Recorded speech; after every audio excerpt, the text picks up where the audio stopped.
Quero que vocês prestem atenção, que eu vou começar a pregação desta noite com um pequeno vídeo, porque vai ter a ver com o assunto que eu vou tratar com os amados irmãos. Por gentileza.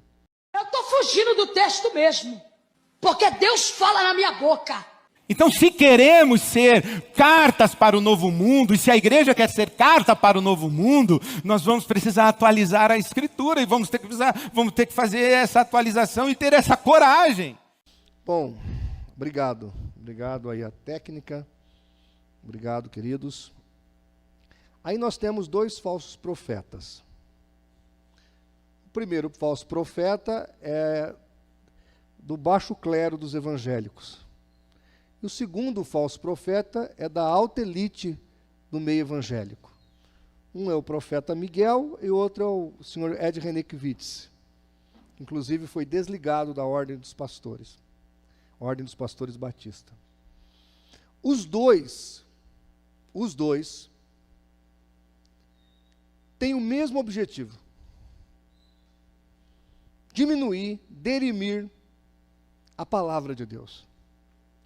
Os dois não toleram a verdade do Evangelho.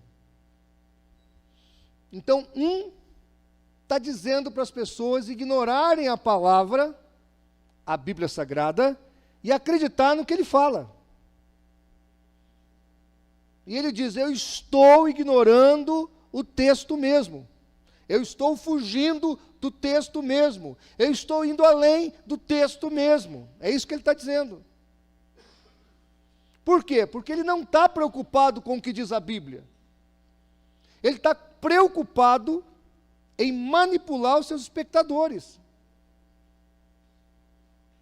Esta é a verdade.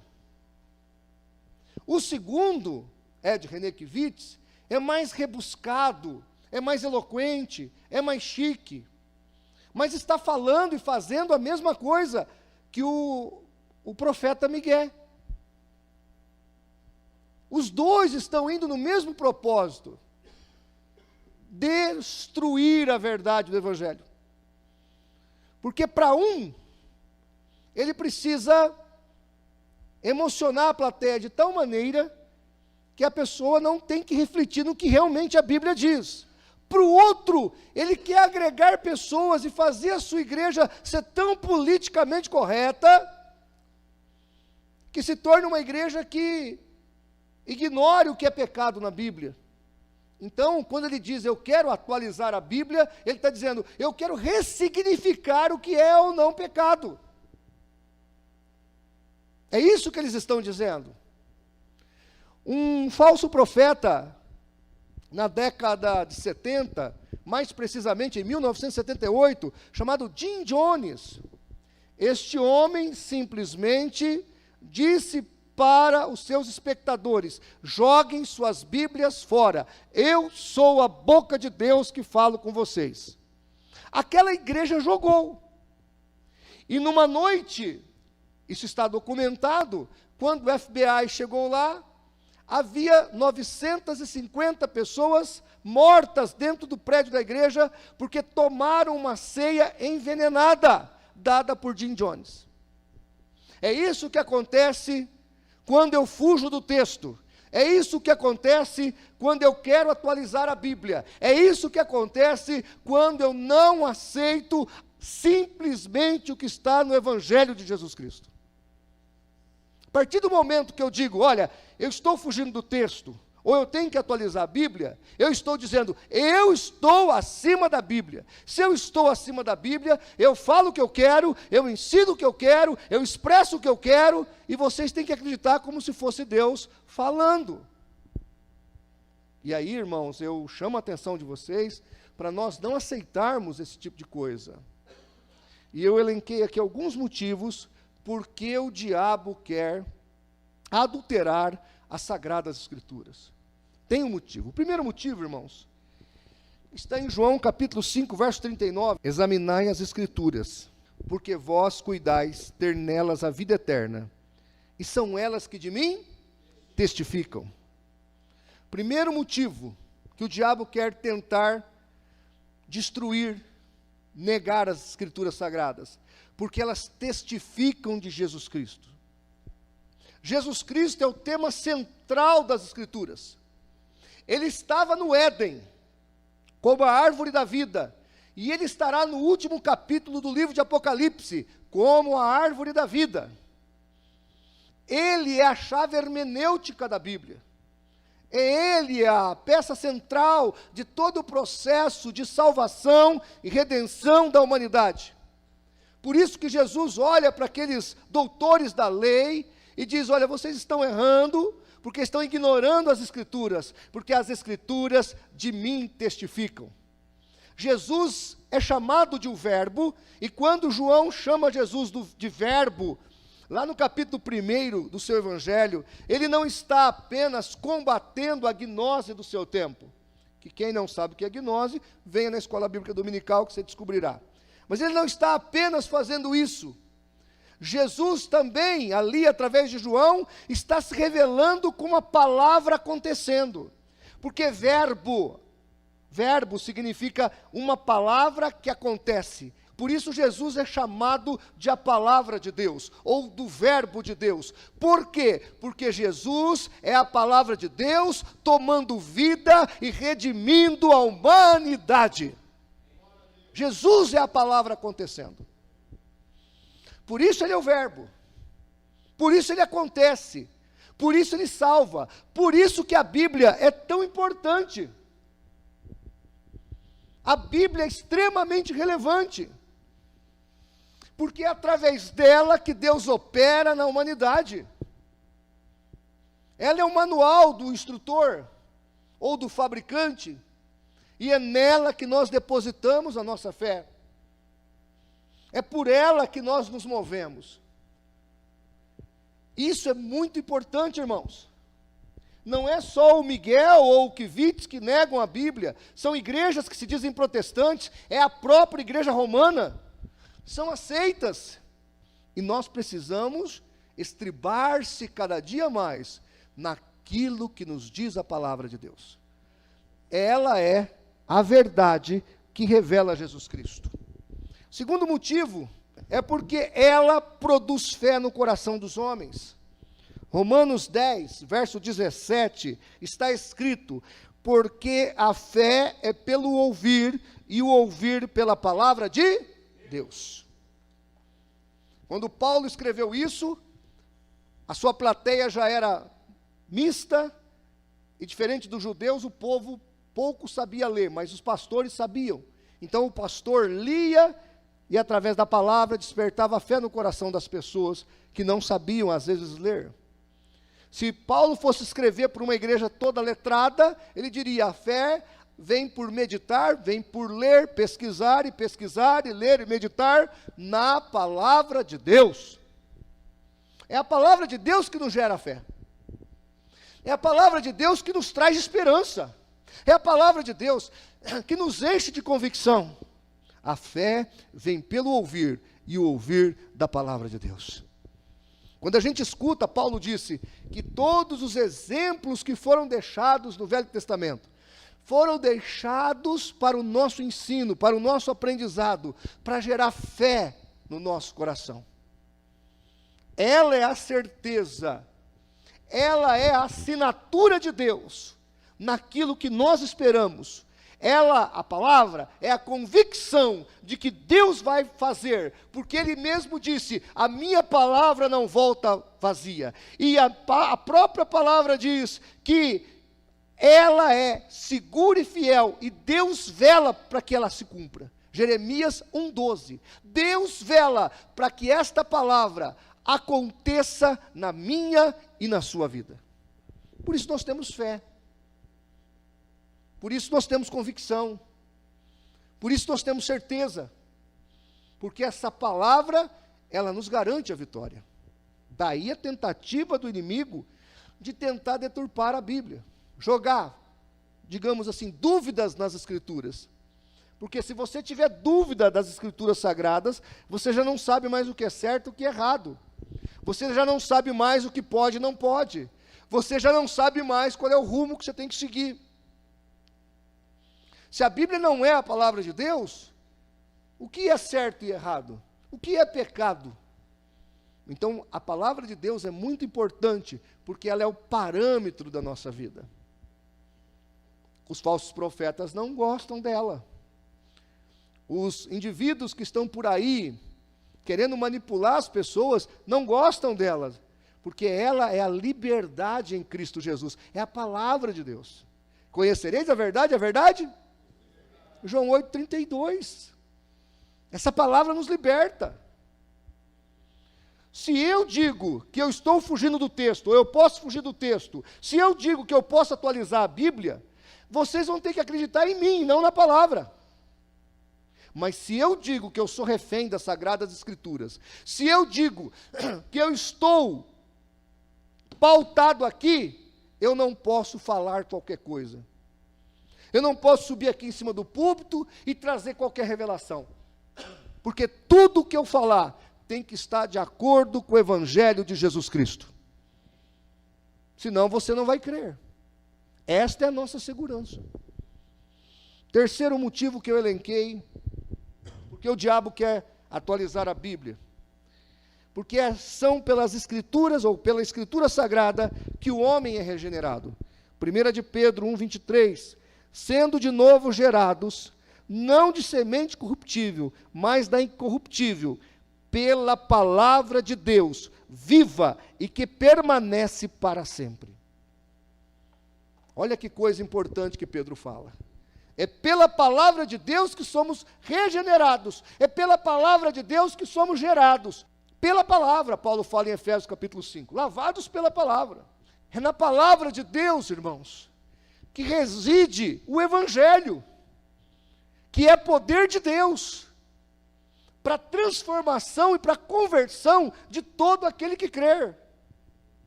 Então, olha a importância da verdade e da palavra. Por isso que a Bíblia deve ser meditada, deve ser valorizada, deve ser estudada, deve ser orada, deve ser contemplada, porque esta é a palavra de Deus. Nós precisamos atentar. Jesus falou por 7 vezes, lá nas 7 cartas, em Apocalipse: quem tem ouvidos para ouvir, ouça o que diz o Espírito de Deus. E como é que o Espírito de Deus fala? Através da palavra. Jesus disse que o Espírito Santo ia lembrar as pessoas da palavra. Esta palavra que faz com que a nossa vida tenha um rumo certo, tenha um alvo a ser atingido. Fugiu dela, não temos nada. Salmo 119, verso 105, diz assim: lâmpada para os meus pés é a tua palavra, e luz para o meu caminho. Olha aí o Josué 1,8. Não se aparte da tua boca o livro desta lei, antes medita nele de dia e de noite, para que tenhas cuidado de fazer conforme tudo quanto nele está escrito, porque então farás prosperar o teu caminho, então prudentemente te conduzirá. Veja que o Salmo 119, 105 e o Josué 1,8 está falando da mesma coisa, que a palavra de Deus nos guia em vitória. É na palavra. Deus fala para Josué: você vai entrar na terra, não fale, medita na palavra, de dia e de noite, na lei que está escrito aqui na minha palavra, medita. Irmãos, preste atenção, a vitória que permanece é a vitória da palavra, e pela palavra, e por meio da palavra. E olha que interessante esse texto de Josué, ele fala assim: medita nela de dia e de noite. Olha, meditar não é ler que nem um papagaio. Meditar é ler e refletir sobre o que você está lendo. Por que Deus escreveu isso? Por que o profeta falou aquilo? Por que esse capítulo tem tantas expressões assim?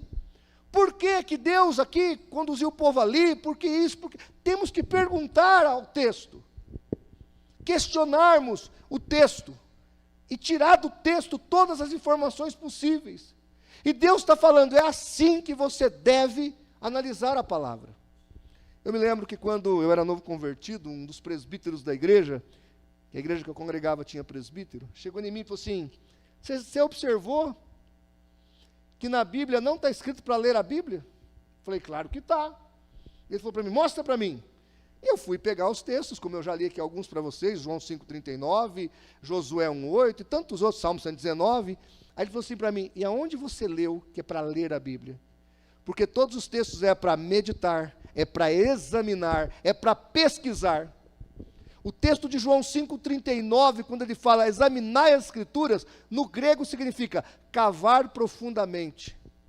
Então a Bíblia é para ser estudada, é para ser meditada, é para ser avaliada minuciosamente, em cada detalhe, apreciada pelos crentes. Está entendendo? Porque tudo Deus tem alguma coisa para falar conosco, em todas as partes da Bíblia.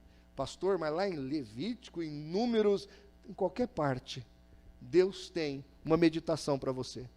E para você poder entender o que Deus está falando, você tem que viajar dentro da Bíblia, mergulhar dentro do texto, entender o que Deus fez lá, para você poder compreender o que Deus quer fazer agora, aqui, na tua vida, na tua família, no teu coração.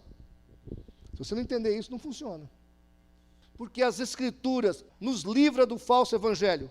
Gálatas 1, 8 e 9 diz assim, mas ainda que nós mesmos, ou um anjo do céu, vos anuncie um outro evangelho, além do que já vos tenho anunciado, seja anátema, maldito. Assim como já vô-lo dissemos, agora de novo também vô-lo digo, se alguém vos anunciar outro evangelho, além do que já recebeste, seja anátema, ou maldito.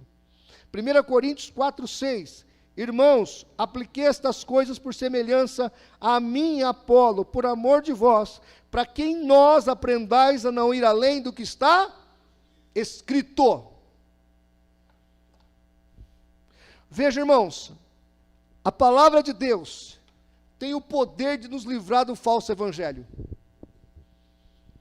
Está escrito que esta palavra é o que nós precisamos, porque ali está revelado o evangelho. E Paulo fala, ainda que venha um anjo do céu e vos pregue um outro evangelho, não aceite, é maldição, é anátema. Ora, as pessoas aí fora, por não entenderem o evangelho, aceitam, por exemplo, um outro evangelho como o dos mormons, e o livro deles, o livro de Mormon, está escrito, um outro evangelho de Jesus Cristo. E as pessoas, mesmo com esse alerta do apóstolo Paulo, acabam aceitando aquele falso evangelho fraudulento, que não tem base nem arqueológica, nem histórica, muito menos escriturística. E as pessoas acabam sendo engodadas. Uma coisa tão escandalosa, tão escabrosa. Ou as pessoas acabam caindo na mão de profetas migués que tem por aí, que dizem, ó, Deus está mandando, mas não está escrito, não, Deus está mandando por mim, obedece aí. Eu sou o profeta, Deus está mandando, faz isso. Vende o carro, faz isso, sai daquele emprego, faz isso, muda daquela cidade. Peraí, onde é que está na Bíblia? Por que eu tenho que fazer isso? Por que eu tenho que ouvir você? Falso profeta não gosta da Bíblia. A Bíblia nos protege do falso evangelho, do falso profeta, das mentiras, dos engodos. A palavra de Deus é a nossa fortaleza. Ela não nos deixa enganar. Quanto mais você aprende da Bíblia, mais você fica criterioso e mais você fica aprimorado na verdade. A pessoa vem com lorota para cima de você falando, onde está escrito? Cadê? Onde está? Onde está? Porque se não estiver escrito, irmãos, nós não somos obrigados a se curvar diante de falsas profecias e mentira de homens. Passará os céus e a terra, disse o Senhor Jesus, mas a minha palavra não há de passar. É nessa palavra que nós estamos firmados. Tem até um vídeo de um padre pregando, e o padre fala assim, meus irmãos, quando eu escuto um católico dizendo, padre, aonde está escrito? Eu já percebo logo que o bichinho dos protestantes picou eles. O padre fala isso. Não sei, quem já ouviu esse vídeo? Quem já ouviu? Você já ouviu? O bichinho picou o indivíduo. Por que isso? Por que o padre está falando isso? Porque o protestante é sola escritura. Somente as sagradas escrituras. Nós estamos pautados numa verdade, única verdade. Por fim, as escrituras ficam deixando o diabo furioso, e o diabo quer atualizar as escrituras, porque as escrituras expõem os falsos profetas, como está em 1 Coríntios 14, 29. E falem 2 ou 3 profetas, e os outros julguem. Isaías 8, 20. A lei e o testemunho, se eles não falarem segundo esta palavra, nunca verão a alva. Esses profetas por aí, têm medo do nosso juízo pautado na Bíblia. Veja, irmãos, não está falando de julgar uma pessoa pela cor da roupa, pela cor do cabelo, o tamanho do cabelo. Deus não está falando desse julgamento, mas está falando para julgar segundo a palavra. Segundo a palavra. Quando alguém está profetizando, os outros estão julgando. Eu estou aqui pregando, o que você está fazendo aí no banco? Você está com a sua Bíblia na mão? Folha para cá, folha para lá, o pastor falou, você tem irmãos aí anotando. Uma vez fui numa igreja, preguei um sermão. Passou um ano, o pastor me chamou lá de novo, fui lá e preguei o mesmo sermão, mas preguei sem querer. Sabe, quando você prega, acontece de pregar o mesmo sermão na mesma igreja depois de um ano. Aí a mulher do pastor chegou em mim e falou assim, o senhor sabia que o ano passado o senhor pregou esse mesmo sermão? Eu falei, como é que a senhora sabe? Eu marquei aqui, está na minha Bíblia toda anotada. Ela tinha anotado o sermão. Glória a Deus. Eu falei, e aí? Ela falou, foi bom do mesmo jeito, mas foi a mesma coisa. Eu falei, então tá bom. Então tá bom, né? Foi a mesma coisa, porque a palavra de Deus não muda. Passará os céus e a terra, mas a minha palavra permanecerá. Então, quando alguém está pregando, alguém está ensinando, alguém está profetizando, os outros têm que fazer o quê? Julgar. Tem que julgar. Uma vez tinha um camarada que estava numa vigília, ele começou, olha, entrou um anjo por ali. Está entrando um anjo, irmãos. E eu fiquei de olho nele. E o anjo chegou perto da senhora, minha irmã, ele viu uma irmã chorando, aí quando ele falou que o anjo estava chegando perto da irmã, a irmã quase virou dos avessos, né, de emoção. E eu só olhando ele. E ele ficou desconfortável com as minhas olhadas. Terminou a vigília, eu fui nele, falei, escuta, ô fulano, vem cá. Você viu o anjo entrar pela porta da vigília? Você não crê não? Eu falei, de jeito nenhum. Por quê? Eu falei, porque Daniel viu um anjo, ficou 3 dias doente. Você estava vendo um anjo aí na boa? Você é um mentiroso. Aí ele falou assim para mim, você não tem fé na Bíblia? Eu falei, tenho. A Bíblia não diz que onde estão os crentes tem anjo? Eu falei, é verdade. Então, é esse anjo que eu vi. Eu falei, você viu nada, você dissimulou. Não, eu não vou fazer mais isso, irmão, me perdoa e tal. Falso profeta. Ele estava vendo o anjo chegando perto da irmã? Não. Ele queria mexer com o sentimentalismo dela. Ele queria aproveitar o emocionalismo dela. Então ele fingiu que tinha um anjo chegando perto dela. Podia até ser verdade. Tem anjo aqui hoje? Tem. Tem uns irmãos que tem até mais de um anjo, né? Outros, talvez, né? Tem só um. Mas todo mundo tem anjo aqui. Onde tem crente, tem anjo. Porque a Bíblia fala que os anjos são espíritos ministradores a favor daqueles que hão de herdar a salvação. Os anjos cuidam da gente. A partir do momento que você se entregou para Jesus, o anjo do Senhor está te cuidando.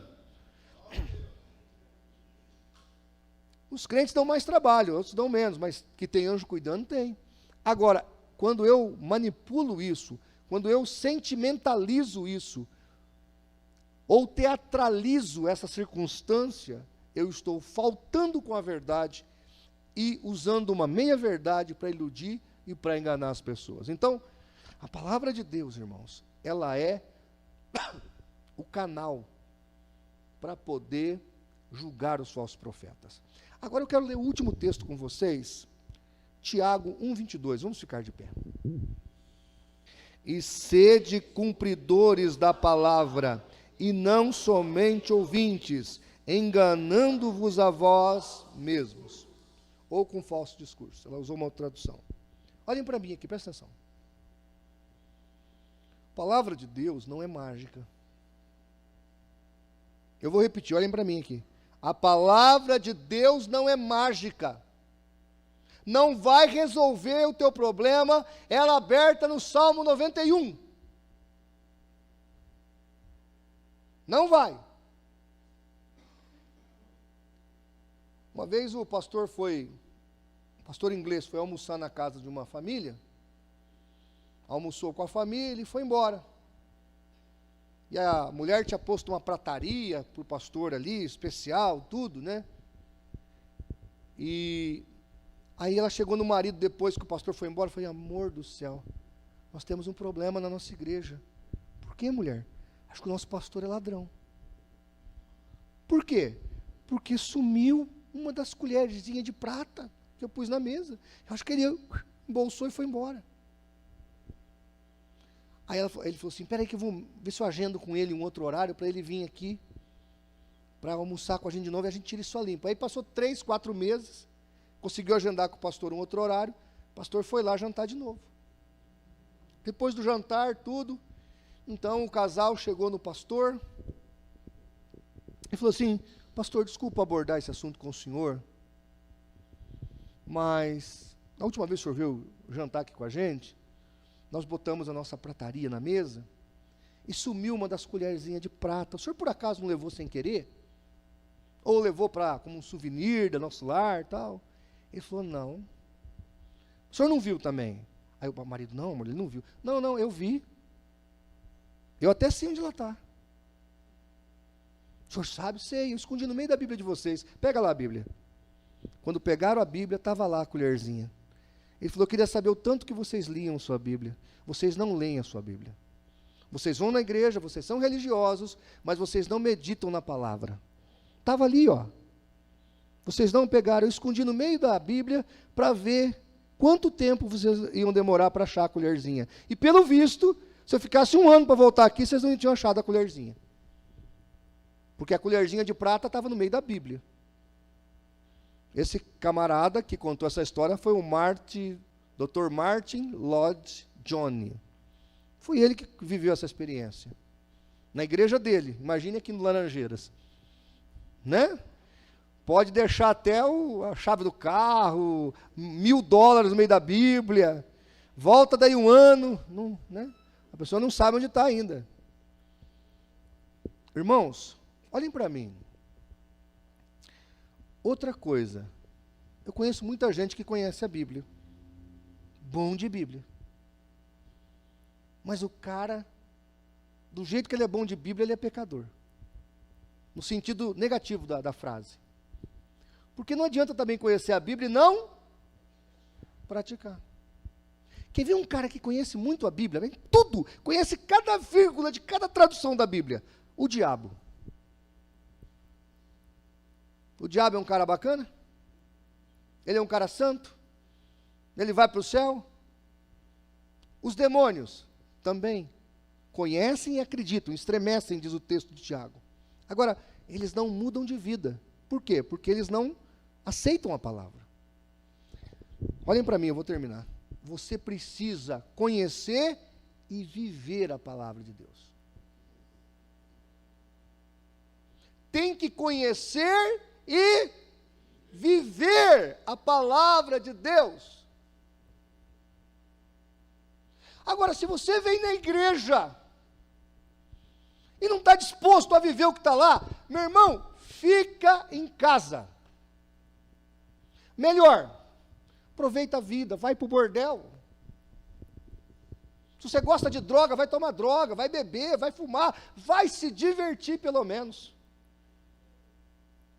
Não venha aqui não. Não perca seu tempo. Não é isso que Tiago escreveu aí? Põe de novo. Olha lá. Leia para mim. 1, 2, 3, leia.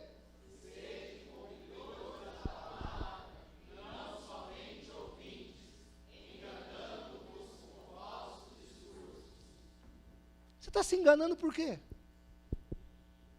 Você não quer viver? Está fazendo o que aqui? Sabe o que Jesus falou para o pessoal? Vocês não querem ir embora também? João capítulo 6. O que Pedro falou para ele? Para onde iremos nós, Senhor? Só tu tens palavra de vida eterna. João 6,63. Então eu te pergunto, você veio aqui para quê? Ah, porque eu gosto, o senhor tem uns sermões interessantes, né, uns rompantes legais, a música é bacana, gostei dos violinos. Meu irmão, isso aqui não é teatro. A gente não faz isso para você, faz para Jesus. Essa é a verdade. Você aproveita, amém, mas é para Jesus. Ou não? Então, querido, você vem aqui, você tem que viver. Aí você vem aqui e não quer viver. Está perdendo o meu tempo, está perdendo o seu tempo, está perdendo o tempo de Deus. Vai cuidar da sua vida. Aproveita o que dá para aproveitar, e depois você vai queimar pela eternidade. Depois vai por, né? Eu estou errado, irmãos. Infelizmente eu estou certo. Talvez o meu jeito não é politicamente correto. Eu poderia ser mais elegante, mais bondoso, né? E você poderia, assim, ficar mais elegantemente indo para o inferno dentro da igreja. Né? Mas eu não quero que você vá para o inferno, eu quero que você mude de vida. Não adianta entrar por aqui e sair por aqui. Viva a palavra de Deus. É fácil? Não é, querido. É muito difícil. Por isso que Jesus falou assim, ao que vencer. Ao que vencer. 7 vezes ele fala, ao que vencer. Muitos de vocês não vão vencer. Muitos de vocês vão parar pelo meio do caminho. Muitos de vocês vão desanimar. E não é por falta de Deus alertar do púlpito, não é por falta do Espírito Santo querer te ajudar, é porque você tem livre-arbítrio e está usando errado o teu livre-arbítrio. Porque você não está, porque a Bíblia fala, é regra sobre regra, é princípio sobre princípio. Você tem que obedecer a palavra. O Espírito Santo vai te ajudar. Eu estou aqui para te ajudar, os irmãos estão aqui para te ajudar, mas você precisa viver o Evangelho. Andar no Evangelho. Amém, queridos? Estou sendo muito duro? Estou só te dizendo a verdade. Eu não quero que a nossa igreja vire um clube. Tá certo? Por isso que a gente não vai pintar a igreja de preto, não vai botar uns lustres aqui no meio. Desiste, viu, Gabriel? Desiste que não vai rodar. Não vai rolar. Não vai, porque não é clube, irmão. Isso aqui é lugar de confrontação.